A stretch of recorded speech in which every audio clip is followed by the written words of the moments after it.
નમસ્કાર વિદ્યાર્થી મિત્રો, આજના વિડીયોની અંદર આપણે ધોરણ 10 વિજ્ઞાનની અંદર પ્રકરણ નંબર 3ના મોસ્ટ એમપી પ્રશ્નો આપવાના છીએ। એ પણ વિભાગ બી માટે જે 2 ગુણના પ્રશ્નો આવે છે એ આપણે આજે આપવાના છીએ। અગાઉ ઓલરેડી આપણે ગણિત અને વિજ્ઞાનના ઘણા બધા મોસ્ટ એમપી વિડીયો બનાવેલ છે।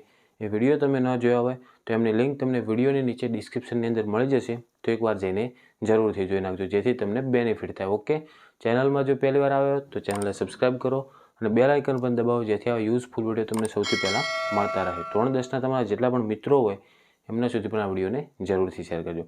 હવે જેમ જેમ હું પ્રશ્નો બોલીશ એમ તમારે સાથે સાથે લખતા રહેવાનું છે। આપણે મોસ્ટ એમપી પ્રશ્નો આપીશું, જે બોર્ડ એક્ઝામમાં પૂછાયેલા છે એ પણ પ્રશ્નો આપીશું। વિદ્યાર્થી મિત્રો, નોટ પેન સાથે રાખજો। જેમ જેમ હું પ્રશ્ન બોલું છું એમ તમે લખતા રહેજો, કારણ કે તમને પાછળથી પ્રશ્ન શોધવામાં સરળતા રહે। ઓકે, આજે આપણે જોઈશું પ્રકરણ નંબર 3, જેનું નામ છે ધાતુઓ અને અધાતુઓ, એના 2 ગુણના મોસ્ટ એમપી પ્રશ્નો। તો એમાં પહેલો જ પ્રશ્ન છે, વૈજ્ઞાનિક કારણ આપો કે એલ્યુમિનિયમ ધાતુ નાઇટ્રિક એસિડ સાથે હાઇડ્રોજન વાયુ ઉત્પન્ન કરતી નથી। એનું કારણ આપવાનું છે। આ પ્રશ્ન માર્ચ 2020ની અંદર પૂછાયેલો છે। પછી નેક્સ્ટ બીજા નંબરનો પ્રશ્ન છે, એવી ધાતુનું ઉદાહરણ આપો કે જે ઓરડાના તાપમાને પ્રવાહી છે, છરી વડે આસાનીથી કાપી શકાય છે, ઉષ્માની ઉત્તમ વાહક છે અને ઉષ્માની મંદ વાહક છે। આ એના 4 પોઈન્ટ અથવા 4 ગુણધર્મો આપેલા છે। આ 4 ગુણધર્મો ઉપરથી આપણે એ ધાતુનું નામ આપવાનું છે। 4-4માં અલગ અલગ આવશે। ઓકે, આ પ્રશ્ન 2021ની અંદર પૂછાયેલો છે।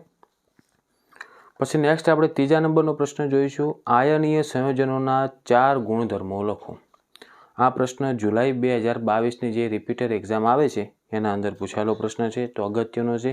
જે મોસ્ટ એમપી પ્રશ્ન છે અને જે બોર્ડ એક્ઝામમાં પૂછાયેલા છે, ખાસ પ્રશ્નો કરવાના રહેશે તમારે। પછી નેક્સ્ટ આપણે ચોથા નંબરનો પ્રશ્ન જોઈશું, ગેંગ એટલે શું? ગેંગને દૂર કરવા માટે વપરાતી પદ્ધતિઓનો આધાર શેના ઉપર રહેલો છે? ફરી બોલું છું, ગેંગ એટલે શું? ગેંગને દૂર કરવા માટે વપરાતી પદ્ધતિઓનો આધાર શેના પર રહેલો છે?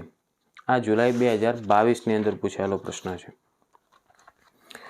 પછી નેક્સ્ટ આપણે જોવાનું છે કે નીચેના પદોની સમજૂતી આપો। એની અંદર 2 પ્રશ્ન આપેલા છે, એક આવશે ભુંજન અને બીજું આવશે કેલ્સિનેશન। તમારે ભુંજન અને કેલ્સિનેશનની વ્યાખ્યા આપવાની અને બંનેના એક એક ઉદાહરણ આપી દેવાના। ઓકે, પછી નેક્સ્ટ આપણે જોઈશું પ્રશ્ન, વિસ્થાપન પ્રક્રિયા એટલે શું? તેનું એક ઉદાહરણ રાસાયણિક સમીકરણ આપી સમજાવો।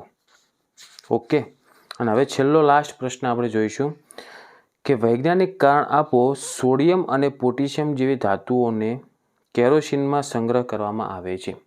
ફરી બોલું છું, સોડિયમ અને પોટેશિયમ જેવી ધાતુઓનો કેરોસીનમાં સંગ્રહ કરવામાં આવે છે। આનું એક વૈજ્ઞાનિક આપણે કારણ આપવું પડશે। ક્લિયર? આશા રાખું છું મિત્રો આ વિડીયો તમને યુઝફુલ થયો હશે। તો પ્લીઝ વિડીયોને લાઇક જરૂરથી કરજો। ચેનલને જો સબસ્ક્રાઈબ ના કરી હોય તો સબસ્ક્રાઈબ કરજો, બેલ આઇકન દબાવજો જેથી આ યુઝફુલ વિડીયો તમને સૌથી પહેલાં મળતા રહે। ધોરણ 10ના તમારા જેટલા પણ મિત્રો હોય એમના સુધી પણ આ વિડીયોને જરૂરથી શેર કરજો। ઓકે, હવે મળશું આપણે નેક્સ્ટ વિડીયોમાં। Thank you so much for watching my videos. Thank you so much.